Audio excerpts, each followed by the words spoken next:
Hi everyone, how are you doing? As you can see, I'm okay. I just figured I'd do this video because, well, I guess a lot has happened in the region since my last video. It's been rather exciting, so I suppose I'll just post an update as to just, what's going on and how things are going here. So yeah, as you know, the big thing right now is that there is a conflict in the Middle East, and Iran has been firing drones and missiles all over the region, including in Qatar. And this has been going on for a while now. It's unfortunate. It started during Ramadan, so of course everyone was fasting and so forth. And then you would just get these periodic missile strikes. The government of Qatar would be, destroying them, sending deflectors and planes and who knows what else to blow them all down.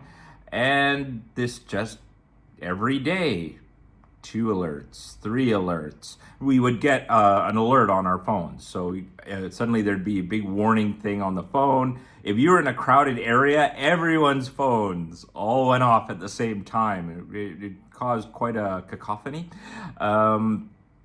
And then they would deal with it, and then they would give sort of an all clear message on everyone's phones. But for the most part, they were shooting down almost everything. But that did create a problem with debris. And really, the safest way is to just do what the government says and just stay indoors, stay away from some windows. Even if you're like inside a mall or whatever, provided you're not over skylights, you'll be fine. But you want to know what was really happening? You'd hear these muffled explosions, you'd hear planes flying, and then a zillion people outside going, like, come on, people. Like, debris was the biggest hazard. Like if a missile or a drone gets destroyed way up in the air, kilometers away, that debris is going to be like flying at whatever speed. And I think any injuries in Qatar have been pretty much due to debris, like landing on things. And I know that there's been a few deaths in places like the UAE because debris like landed on cars as people were driving and stuff. So that's the main thing you need to be careful about. But no, everyone's got to get their weird grainy video that no one's going to care about. But okay, whatever. It made for a tense first few days because you weren't sure what's going on. Where is this headed? Is there going to be ground invasions? What's going on? And then it just kind of got into a routine. There'd be an alert, and then in the distance you'd hear muffled explosions. Sometimes they were deflecting the missiles so far away you didn't hear anything, and then you get an all clear, and that was that. Very few buildings or anything in Qatar have been hit, although the most notable was a missile did get through the defenses and hit the Ras Laffan oil and gas processing zone in the north of the country.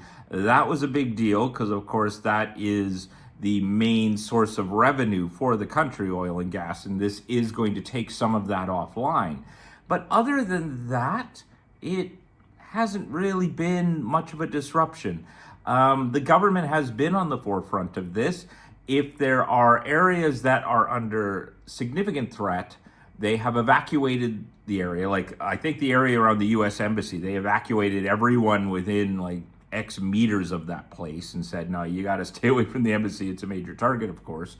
The government is, I think, in terms of restrictions, the only things that they've really banned are public events that are happening outdoors or in things like tents.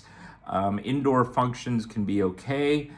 There was one time I did go to condolences for a funeral. A person I knew, their father had passed away, and they had a tent outside in a neighborhood that was under some risk just due to its placement between the US base and Iran. And after I'd left the condolences, I found out the next day that the police later came by and said, you can't do this. You can't have these kinds of events outside. So the government's been pretty on the forefront of that. And of course, I've just been telling people, stop taking footage of things and spreading it around. Only get your news from official sources. Don't believe whatever rumors are going around on the internet. And if you do see debris, please don't touch it. Please don't take it as souvenirs. Just call the authorities and they will come and remove it. And other than that, yeah, things have been pretty normal. Restaurants are open. The malls are open. For a while there was work from home orders. So everyone was working from home. Then it moved to 30% could work in the office. Now it's back to everyone can work in the office if they want. So it's just kind of become, okay, this is happening. Occasionally we might get an alert. We had gone about 5 days without an alert, but unfortunately this morning there was one. And then within I think less than 10 minutes it was dealt with. I didn't hear anything. And then, yeah, everything's just kind of normal. It's, Eid came. Of course, there is one thing that is not normal still, and that is the airport. The airport is still mostly shut down. Qatar Airways is running a limited number of flights, which they're doing, I think, through a secure window time. There's a certain length of time, and then the government, makes sure that everything's safe and the planes fly south. But they're still on a very limited schedule, and I don't think any other airline is flying in. So, of course, Eid holidays were right off the table. If you weren't on one of those limited flights, you would have to basically drive to Dammam in Saudi Arabia, Riyadh in Saudi Arabia, or maybe Muscat in Oman and take a flight from there. That's pretty expensive. It takes time to get to these places. So for, what was a 5-day long weekend, of course, most people were just like, okay, there's no point. So actually almost everyone was here for the Eid holiday. Evacuations, I think some countries sort of had posted things. I think America and maybe a couple of European countries that diplomats and certain key people should leave the country. But for the most part, there have not been any orders for mass evacuation, so no one's had to go.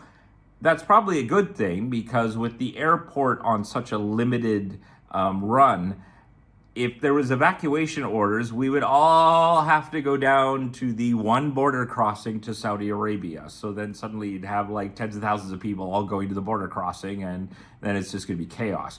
So yeah, I'm kind of glad that didn't happen. Was I really worried? No. In truth, in the time I've been in Qatar, the scariest time was the first couple of weeks of the infamous blockade, when Saudi Arabia, UAE, Bahrain, and Egypt all sort of declared this big blockade and shut down the airspace and all this stuff.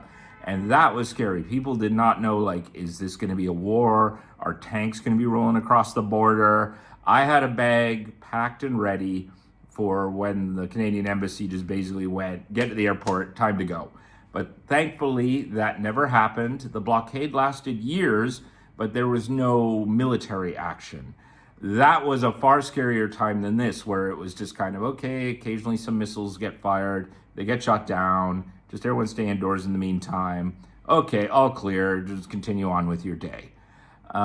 So yeah, I'm fine.